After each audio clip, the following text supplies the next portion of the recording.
is the North End. This is the North End.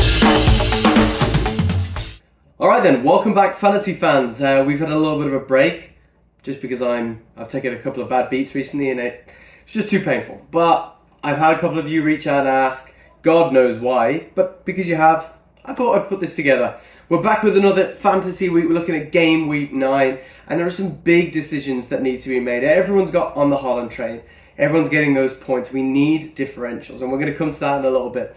First thing I want to mention is game week 12. Now, why am I jumping weeks ahead? Well, because there's a big thing we all need to be looking out for. Both Man City and Arsenal are avoiding points that week because they don't have a game.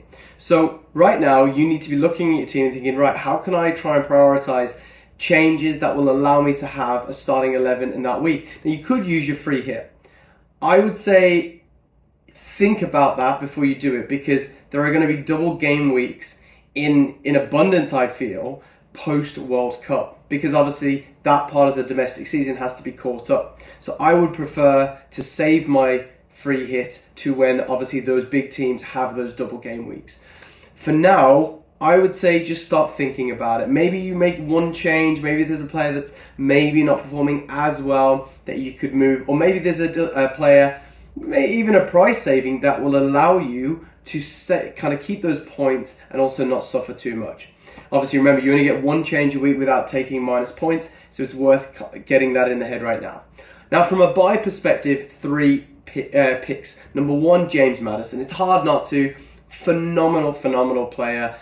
Great performance, and really, without him, Leicester would really be in trouble. This game week, I don't need to tell you what he did. We all saw it. Huge points return. Now, he's 8.1 million, so he's the most expensive of my buy options, but he has 25 points from his last 2 games, and these are his upcoming games: Bournemouth, Crystal Palace, Leeds and Wolves. Games that are very winnable, maybe not for Leicester, but also points-wise very achievable. And they have players that are feeding off him well. Vardy, as we know, Daka looks sharp around him, Tielemans links up well with him, but everything seems to go through that creative player, which is James Madison. Definitely keep an eye on that. Number 2, I would look at Trossard.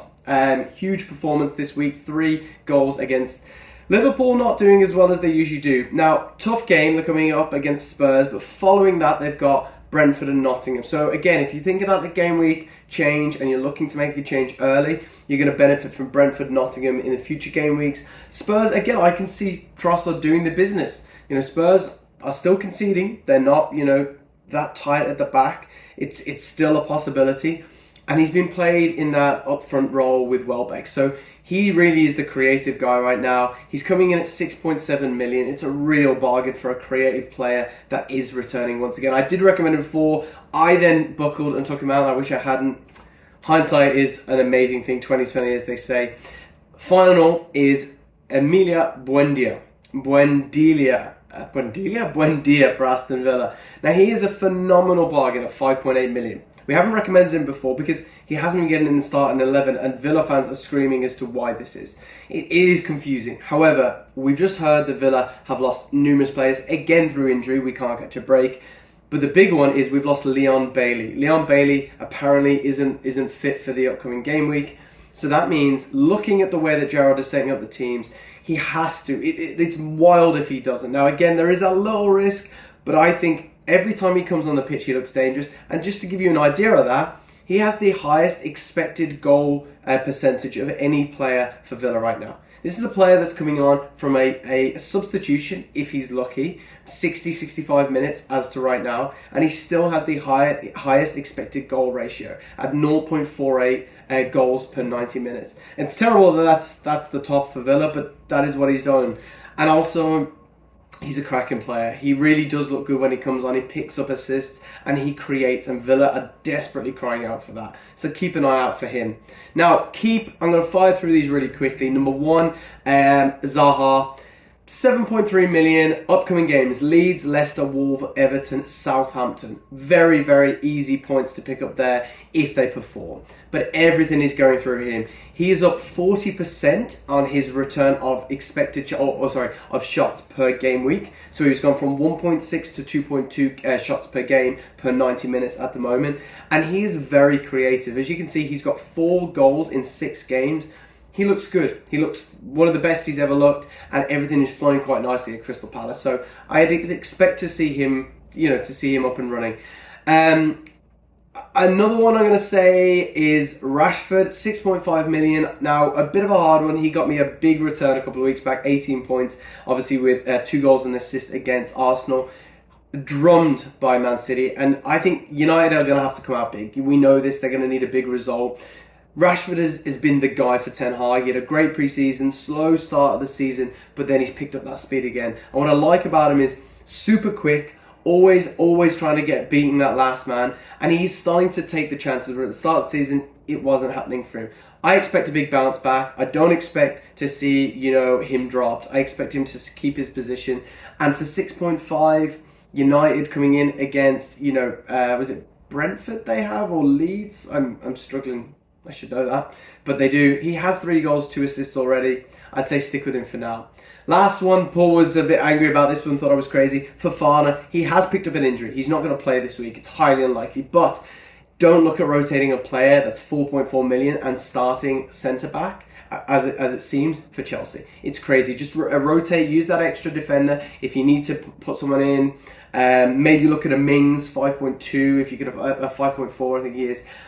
Look at a Mings, he might be a good one. Or look for something else, but I wouldn't change him. I'd leave him and just rotate your back 4. Maybe go with a 3, and then go with the extra midfielder. Now, sell. This is a big thing.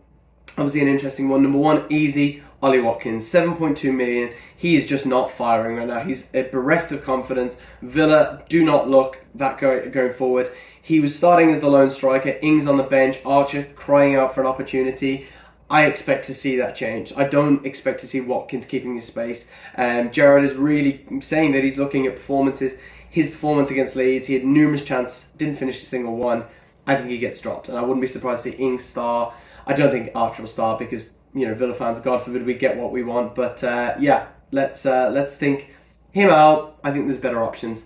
Salah, 12.8 million, phenomenal player, still picking up assists here or there, but he's not returning that massive haul. Actually, watch him do it this week. Just watch. So maybe don't take him out. But I personally, in this moment, I think there are better options for that money. 12.8 makes him one of the most expensive players, if not the most expensive player in the entire game. I think tied with Kevin De Bruyne. I just don't see him returning. De Bruyne is returning right now. I think it's a rough time. And their next 2 games, Arsenal and Chelsea. Liverpool a bit weaker right now. Hard to justify. Reece James is the final sell. 6 million. It's a lot of money for a guy that has 1 goal and 1 assist all season so far. In front of him is Havertz, and then you've got Raheem Sterling deployed up front. It's not the same for Reece James. He's not getting in the same positions, and it's not relying on his deliveries as much anymore. The ball is being played in a different way. However, Graham Potter regenerating this Chelsea team. It could be an interesting one. Captain, don't fix what's not broken. I'd say stick with Haaland. If you don't have Haaland, get him in. I don't know why you don't, but potentially Kevin De Bruyne. You can see everything is flowing through De Bruyne. Phil Foden, if you have him, he's a great option at 8.1 million. Looks great option if you can get him into your team. But if you don't, Haaland has to be the captain again. It's just more of the same. And scored 2 again in the Champions League. There's no stopping this guy. Now, differential, it's something I'm going to start doing week on week because you need to be looking at this. If you're going to beat everyone around you who also has, the Salahs maybe, or also has the Haalands and the guys picking up the points, you need those differentials to separate yourself from the herd. And I'm going to go this week, my first differential is going to be Aubameyang. He is not cheap at 9 million, but 1 game, 7 points, a goal, and he is where he needs to be. And Chelsea have been screaming out for an actual striker. This false 9 nonsense, it works one week with Kai Havertz and everyone's like, oh, it's the pinnacle, it's back. And then it goes back to crap again. You know, it wasn't a phenomenal performance from Chelsea, but new manager, finding their feet. But Aubameyang, he will start, he will play, and he will get himself in those positions. And Chelsea don't have the worst run coming up either. So, worth a consideration. All right, there you go. That is the game week 9. Remember, game week 12, get preparing for now. If you want to know where I got this jersey, message me and I will maybe get you one. No, I won't. It is Bangkok FC and it's absolute fire. Look at that. Anyways, best luck in your game week. It can only get better, right?